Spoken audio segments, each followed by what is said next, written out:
Hey, what's going on everybody? Welcome back to the channel. So in this video, we're going to cover over the update info on things that got added in NGS today. Right away, I want to mention to you all that there's quite a bit of stuff that's been updated into the game. We have the Medolia Outer Area 1 over in Stia, and that's actually been completely changed around. It's really fun to go around over there and grind. There's actually an upgrade for Selio Weapons that's been added to the game, and they are currently the strongest weapons in the game. It's quite a bit of a grind to get those out. So you're going to have to be going over there and hitting that. I'm going to go ahead and jump onto the video here and we'll cover over it.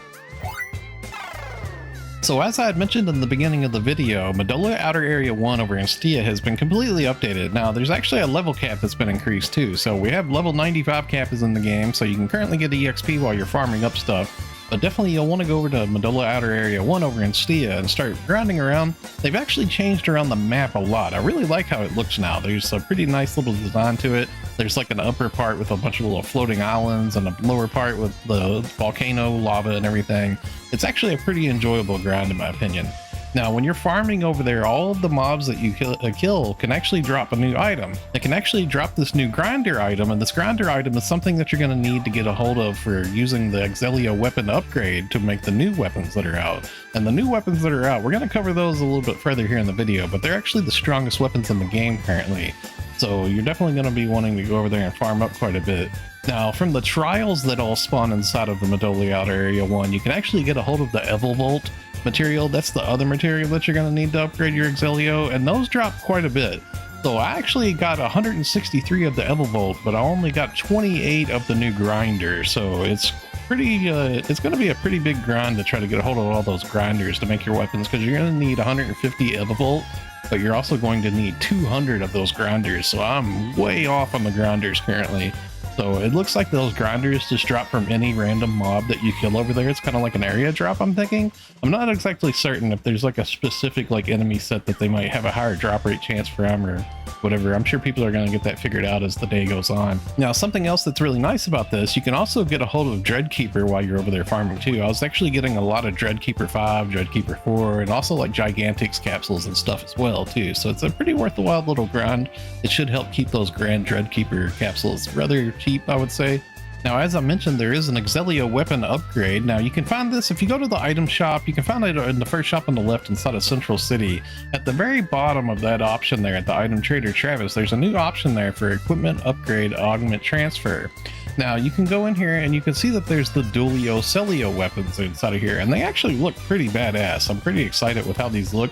I think they look really cool. They have like a nice aura, like blue aura going down the blade and stuff. Pretty neat. Now, these actually transfer over everything that you have done to your Selio weapon too. All your augments, your potential unlocked, and your limit break, and your enhancement, and all that stuff. Even your color variant's going to get swapped over. And these actually have incredibly strong stats. They're actually more powerful than Wingguard weapons. So it's definitely something that everybody in the game is going to want to be farming up, is trying to get a hold of these. Now, going along with the level 95 class cap that's been increased into the game today, they've actually reworked Techter quite a bit too. There's a lot of changes that they've listed on the SEGA website about things that have been changed on Techter. It actually has a new class skill and a skill tree that you can use. And there's quite a big change to a lot of different stuff for it. You can actually like buff people right away with it instead of having to have like 30-second cooldown at the beginning of quest. Really nice. So definitely be sure to check that out. For all you Techter mains out there, I'm sure there's going to be a lot of love that you're going to be feeling from your class this week. So we do have a new mission pass that's been added into the game. NGS Season 37 is here. They've actually put some really good rewards in here this time around too. There's a couple of like really good accessories. There was like a Captain Falco looking like helmet, like a Rogue Squadron from Star Wars looking helmet kind of thing that's inside of here. I think a lot of people are probably going to like that. And there's also a really cute accessory that they have on tier 16, the Nightmare tie. It's very like Halloween like themed. It kind of looks like a little bat tie kind of thing or something. It's really cute. Now, there's actually some really good rewards when it comes to augment capsules in here too. They've actually added Dreadkeeper 5 in here as some capsule rewards. And there's actually a total of like 25 Dreadkeeper 5 capsules along through the mission pass. So that's going to really help out with those Grand Dreadkeeper capsule prices. SEGA updated the Arks Circuit Badge Exchange Shop to have 4 different camos that have been cycled in, and those are going to be lasting until December 3rd too. So you have quite a bit of time to decide to pick one up if you want to. So be sure to go through there and check it out. There is some pretty nice looking camos. A lot of them are just like old weapon series and old like event weapons from seasonal events and stuff. But they're all color variants, so they will all change the color of your photon arts and stuff. So we do have a new Star Gem scratch that's been added to the game. Refined form, October 24 is what it's been brought in. And the inside of the prize listing here, if you was to scratch on this at 30 times, they put in this like fun little like playing in the leaves emote, like to go along with autumn and stuff. It has a couple of button functions with it where you like throw the leaves or you're hiding inside a pile of leaves and stuff. It looks like a pretty cute emote. You might want to check that out. You might want to try to scratch and get a hold of it. Now, inside of the prize listing, they actually have some really nice outfits in here too. One of them in particular is the Yoshino Ephora, and this is actually an outfit from an old game, Phantasy Star Universe.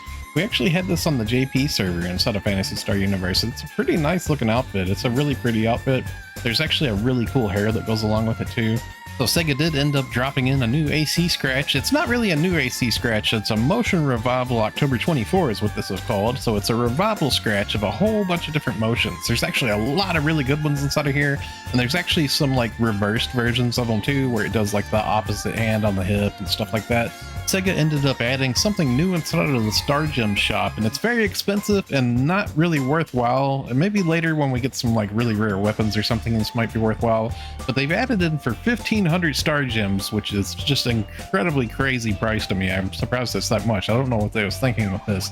But for 1,500 Star Gems, you can multi-weapon another weapon without having to have an additional copy of a weapon, you know? So like if you want like a hunter like sword and like a wire lance together, for example, you wouldn't have to have one of the other weapons. You could just use one of these like replacement substitute items here at the item lab that you would get.